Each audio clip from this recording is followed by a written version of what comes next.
Hi friends, welcome back. तो friends, Sunday के एक नए टेक क्यू&ए वीडियो में फिर से आपका बहुत बहुत स्वागत है। आज है संडे और संडे के इस वीडियो में मैं आप लोगों के कुछ इंटरेस्टिंग क्वेश्चंस के आंसर देता हूं, आपके कुछ डाउट्स क्लियर करने की कोशिश करता हूं।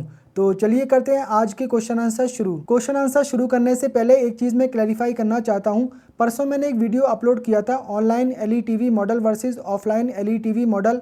क्यों आपको ऑनलाइन एलईटीवी मॉडल परचेज नहीं करना चाहिए, ऑफलाइन एलईटीवी मॉडल ही परचेज करना चाहिए। आई थिंक काफ़ी लोगों को उसमें कुछ डाउट हो गया या पता नहीं, उनको वीडियो समझ में नहीं आया। काफ़ी लोग उसमें अजीब अजीब कमेंट कर रहे हैं कि ये फेंक रहा है या पागल हो गया है, इस तरीके के कमेंट उस पर आ रहे थे।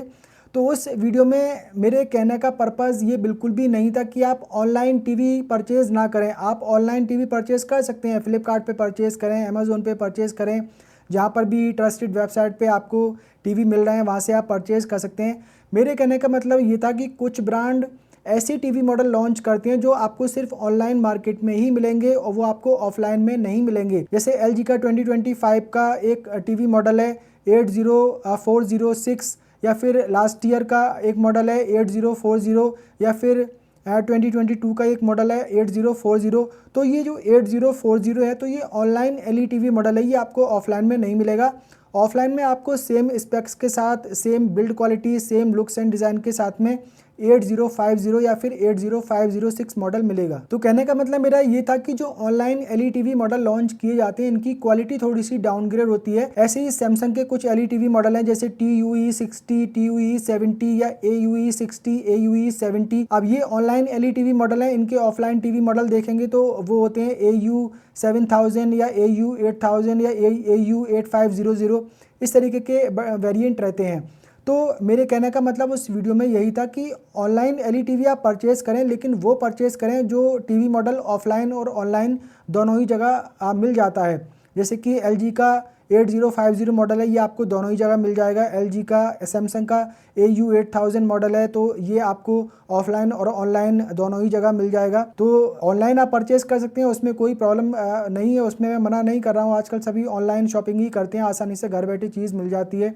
और ऑनलाइन अगर परचेज़ करने को मैं मना ही कर दूं तो फिर मेरा भी काम कैसे चलेगा, किसी भी यूट्यूबर का काम फिर कैसे चलेगा। तो कहने का मतलब उसमें मेरा यही है कि जो सिर्फ ऑनलाइन मार्केट के लिए एलईटीवी मॉडल लॉन्च किए गए हैं वो आप परचेज़ ना करें, उनकी क्वालिटी डाउनग्रेड रहती है। बाकी जो बजट कैटेगरी के ब्रांड हैं तो उनके तो टीवी मिलते ही ऑनलाइन में, वो तो आप ऑफलाइन में परचेज़ कर ही नहीं पाएंगे। एक दो ब्रांड को छोड़कर उनके भी सभी वेरिएंट ऑफलाइन में नहीं मिलते हैं।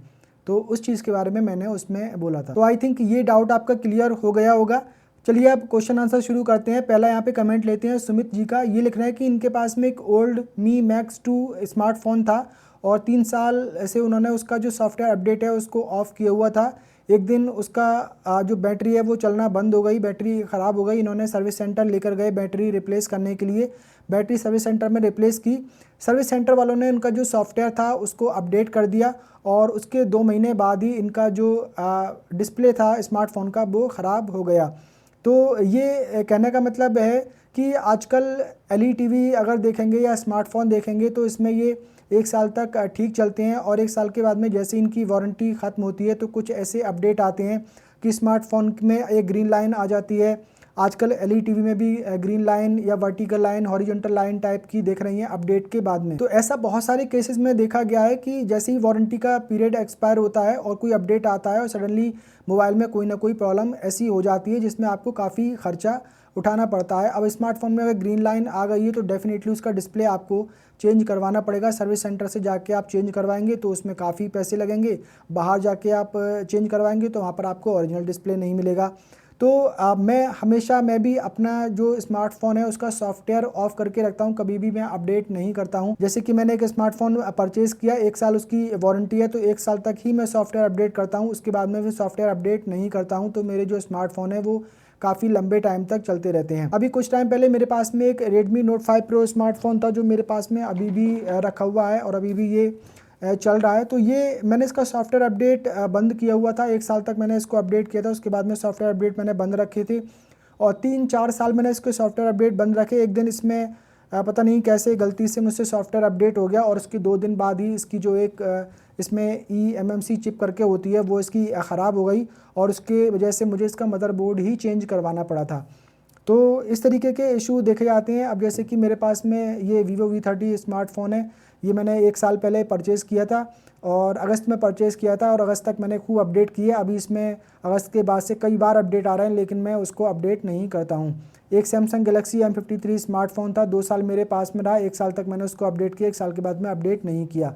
तो अपडेट ना करें, हालाँकि काफ़ी सारे सिक्योरिटी अपडेट आते रहते हैं और के बग इशू या मोबाइल स्टेबिलिटी के आते हैं अपडेट, बहुत सारे पता नहीं क्या-क्या अपडेट ये भेजते रहते हैं, लेकिन मुझे लगता है कि अभी किसी काम के वो अपडेट नहीं होते हैं। हालाँकि जो सिक्योरिटी पैचेस के अपडेट आते हैं वो डेफ़िनिटली बेटर होते हैं, लेकिन कहीं न कहीं उसमें इस तरीके के बग भेजे जाते हैं कि उससे स्मार्टफ़ोन का डिस्प्ले ख़राब हो जाता है, कोई भी उसमें प्रॉब्लम आ जाती है। तो बेटर है कि आप सॉफ्टवेयर अपडेट ना करें, एक अच्छा एंटीवायरस जो पेड वर्जन जो होते हैं एंटीवायरस के, वो अपने स्मार्टफोन में सिक्योरिटी के लिए डाल के रखें। नेक्स्ट क्वेश्चन लेते हैं एमएनसी रोडवेज का। ये लिखते हैं कि सर नमस्कार जी, मैंने भी प्रोजेक्टर शॉपेक्सो ब्रांड का लिया हूँ, पिक्चर अच्छी आने के लिए कैसे सेटिंग करें, इसके बारे में भी बताइए।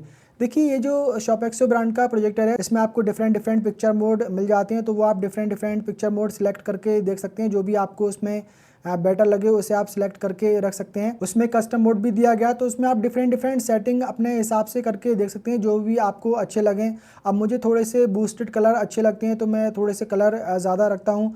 तो आपको हो सकता है कि ज़्यादा कलर अच्छे ना लगें, बहुत सारे लोगों को ज़्यादा कलर अच्छे नहीं लगते हैं, तो वो आप अपने हिसाब से अलग-अलग ट्राई कर सकते हैं। ब्राइटनेस आप 50% पे रखें, ब्राइटनेस को इंक्रीज़ ना करें। बाकी आप कॉन्ट्रास्ट को 65, 70, 75 करके देख लें। शार्पनेस को आप बहुत ज़्यादा ना रखें, 20-25 पे सिलेक्ट करके रख के देख लें। तो काफ़ी सारी डिफरेंट सेटिंग आप अपने हिसाब से ट्राई कर लें। अब मेरे पास में जो ग्रे स्क्रीन है, मैं अगर सेटिंग करूँ भी तो ग्रे स्क्रीन के हिसाब से करूँगा, और आपके पास में हो सकता है कि वाइट स्क्रीन हो, तो आप अपने हिसाब से आपको जो भी कलर वहाँ पर अच्छे लग रहे हैं, जहाँ पर भी आपको अच्छी पिक्चर क्वालिटी दिखे, वो आप वहाँ पे सिलेक्ट करके रख सकते हैं। नेक्स्ट क्वेश्चन लेते हैं मिस्टर गिलिक का। ये लिखते हैं कि हेलो सर, मेरे पास 2 सवाल हैं। एक, ई-गेट एटम 3X, इसका जेनरिक मॉडल नेम क्या है? I think like HY260 it also has a generic name and been sold by different brand name in different name. और दूसरे क्वेश्चन में लिखते हैं, जो पुल डाउन ग्रे स्क्रीन आपने इस वीडियो में यूज़ किया है वो कौन सा है, उसका नाम, ब्रांड या लिंक मिलेगा? देखिए, ई-गेट एटम 3X जो प्रोजेक्टर है, तो इसका कोई जेनरिक मॉडल नंबर ऐसे नहीं है। जो ये डिज़ाइन में प्रोजेक्टर मिल रहा है, तो ये दूसरे ब्रांड आई थिंक सेल नहीं कर रहे हैं। और ई-गेट हमेशा अपने जो प्रोजेक्टर मंगाता है, तो उस पर अपना ब्रांड नेम प्रिंटेड करा के मंगाता है, एक जेन्युइन ब्रांड की तरह। बाकी बहुत सारे अदर ब्रांड हैं जो चाइना से इंपोर्ट करके वाइट लेबल प्रोडक्ट इंपोर्ट करते हैं और उस पर अपना स्टिकर वगैरह चिपका के सेल करते हैं। लेकिन ई-गेट के अपने ही उस पर प्रिंटेड रहता है, लेज़र प्रिंटेड मिलते हैं प्रोजेक्टर, और उनका जो बॉक्स होता है, तो उसका कोई जेनरिक मॉडल नंबर नहीं है। HY260 प्रोजेक्टर जो है, ये बहुत सारे ब्रांड सेल करते हैं, शॉपेक्सो, लिवाटो, शॉपेक्सो एक ही ब्रांड है, और बहुत सारे ब्रांड हैं, नाम मुझे उनके ध्यान में नहीं आ रहे हैं अभी। तो ये जो ई-गेट एटम 3X है, इसका कोई जेनरिक मॉडल नंबर नहीं है। दूसरा, जो मैंने ग्रे स्क्रीन यूज़ की है, तो ये पुल डाउन ग्रे स्क्रीन नहीं है, ये मोटराइज्ड ग्रे स्क्रीन है, रिमोट कंट्रोल से ऑपरेट होती है, और 5 साल पहले इसे मैंने 14,000 रुपीज़ में परचेज़ किया था। टेलॉन ब्रांड की ये स्क्रीन है, जनरली ये आपको ऑनलाइन मार्केट में देखने को नहीं मिलेगी। अब मेरी स्क्रीन की जो फैब्रिक है, ये फैब्रिक जो है मार्केट में नहीं आ रही है, इससे थोड़ी सी लो क्वालिटी की है, थोड़ी से हल्के ग्रे कलर में वो आ रही हैं, वो मुझे उतनी अच्छी नहीं लगी जितनी कि ये स्क्रीन है। तो ये बहुत ही बढ़िया ग्रे स्क्रीन है, और 5 साल से मैं इसीलिए इसे यूज़ कर रहा हूँ। इससे भी अच्छी स्क्रीन मेरे पास में रखी हुई है, लेकिन उन्हें मैं यूज़ नहीं करता हूँ, मुझे यही बढ़िया लगती है। नेक्स्ट क्वेश्चन लेते हैं मिस्टर रिव्यू 95 का। ये लिखते हैं कि पिछली बार आपने बैकड्रॉप से बनाई थी, कौन सी बेटर है? अगर बैकड्रॉप पे ट्रांसपेरेंसी हटा दें कुछ करके, तो क्या ये बेटर है या ये वाली? तो ये पूछ रहे हैं ग्रे स्क्रीन के बारे में। जो मैंने ग्रे प्रोजेक्टर स्क्रीन बनाई थी सनमाइका, ग्रे सनमाइका यूज़ करके और एक ग्रे बैकड्रॉप यूज़ करके, तो उनमें से कौन सी बेटर है? जो ग्रे बैकड्रॉप मैंने यूज़ किया था वो ट्रांसपेरेंट था, तो उसमें थोड़ी सी प्रॉब्लम थी, तो उनका यही कहना है कि ट्रांसपेरेंसी और उसकी ख़त्म कर दी जाए, तो दोनों में से कौन सी बेटर है, ग्रे सनमाइका या फिर बैकड्रॉप वाली? देखिए, जो ग्रे सनमाइका है वो उसमें थोड़ा सा रिफ्लेक्शन आ रहा था, जैसा कि मैंने उस वीडियो में दिखाया है, और मुझे लगता है कि कोई भी ग्रे सनमाइका कितनी भी मैट फिनिश में वो क्यों ना हो, थोड़ा बहुत रिफ्लेक्शन लाइट का उस पर ज़रूर आएगा। अब वो टेस्ट करके ही आगे पता लग पाएगा। बाकी जो ग्रे बैकड्रॉप है, तो उसमें ट्रांसपेरेंसी बहुत थी, अगर उसकी ट्रांसपेरेंसी ख़त्म करके आप ग्रे स्क्रीन बनाएंगे तो आई थिंक उस पर आपको बेटर पिक्चर क्वालिटी मिलेगी सनमाइका के कंपैरिजन में। नेक्स्ट क्वेश्चन लेते हैं राहुल जी का। ये लिखते हैं कि सर ब्लैक एंड डेकर की 43 इंच की एलईडी टीवी कैसी है, प्लीज़ बताइए। देखिए ब्लैक एंड डेकर के टीवी मैंने अभी तक नहीं देखे हैं, और ब्लैक एंड डेकर के टीवी वैसे काफ़ी बढ़िया प्राइस पे सेल हुए थे। आई थिंक 43 इंच का टीवी उस टाइम इनका 22-23-24 हज़ार में मिलता था, और 55 इंच का टीवी था आई थिंक 36 से 37,000 रुपीज़ में लॉन्च हुआ था। लेकिन इस टाइम सेल में बहुत ही ज़्यादा कम प्राइस ब्लैक एंड डेकर के टीवी के हो गए हैं, तो जाहिर सी बात है कि टीवी इनके सेल नहीं हो रहे होंगे, स्टॉक बहुत ज़्यादा पड़ा हुआ होगा। इसीलिए आई थिंक जिस कॉस्ट पे इन्होंने टीवी मैन्युफैक्चरिंग कहा है उसी कॉस्ट पे ही सेल कर रहे हैं, क्योंकि प्राइस बहुत ही ज़्यादा इनके रिड्यूस हो गए हैं।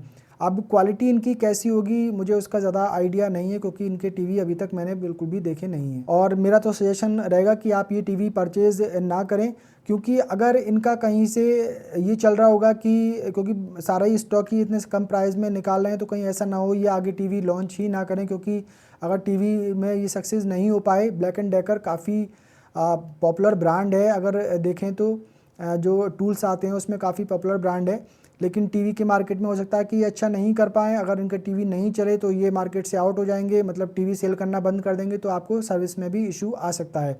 तो फिलहाल बेटर रहेगा कि आप एक ऐसे ब्रांड का टीवी परचेज़ करें जो कंटिन्यू टीवी सेल कर रहे हैं और जेन्युइन ब्रांड है, और लगता है कि लंबे टाइम तक वो मार्केट में टिके रहेंगे, तो आप आई थिंक वो बेटर रहेगा। नेक्स्ट क्वेश्चन लेते हैं राहुल कुमार जी का। ये लिखते हैं कि सर सैमसंग टीवी लेना ऑनलाइन मॉडल और ऑफलाइन मॉडल में कोई फ़र्क होता है क्वालिटी के हिसाब से, please reply.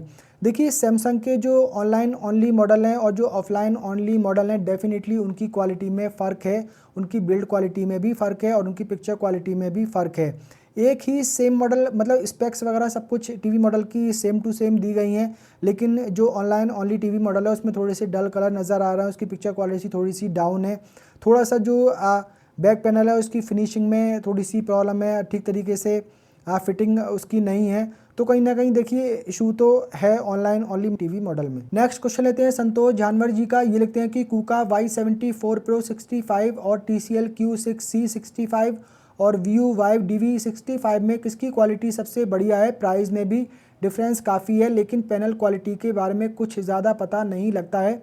Sound, picture quality और ड्यूरेबिलिटी किसकी अच्छी रहेगी प्राइस के डिफरेंस को देखते हुए? देखिए अगर आपको इन तीनों मॉडल में से टीवी परचेज करना है तो आप बेटर है TCL Q6C, वैसे अच्छा टीवी है लेकिन इससे बेटर C6 के मॉडल है, वो उसका अपग्रेडेड वर्जन है, तो वो आप परचेज़ करें, वो बेटर रहेगा। कूका टीवी को आप इग्नोर कर दें। TCL C6 के आप ले सकते हैं या फिर व्यू वाइव DV टीवी ले सकते हैं। TCL C6 के थोड़ा सा बेटर है व्यू वाइव DV टीवी से भी, लेकिन व्यू वाइव DV टीवी भी काफ़ी बढ़िया टीवी है, और व्यू के जो टीवी है जनरली अच्छे रहते हैं और उनकी सर्विस भी थोड़ी सी बेटर मिल जाती है। तो TCL C6 के या व्यू वाइव DV टीवी इनमें से आप ले सकते हैं। नेक्स्ट क्वेश्चन लेते हैं 0786 का। ये लिखते हैं कि ऑन 86 प्रोजेक्टर में आप क्या सेटिंग्स यूज़ करते हैं बेटर स्क्रीनिंग के लिए, और इनके पास में एक स्क्रीन है, क्या उसे कलर ग्रे कलर में कर सकते हैं? अगर कर सकते हैं तो उसका मेथड क्या है? देखिए मेरा जो ऑन 86 प्रोजेक्टर है तो इस पर मैं सेटिंग की बात करूं तो मैंने ग्रे स्क्रीन के हिसाब से की हुई है। कॉन्ट्रास्ट आई थिंक 75 है, ब्राइटनेस 50 है, शार्पनेस 25 है और कलर 75 है।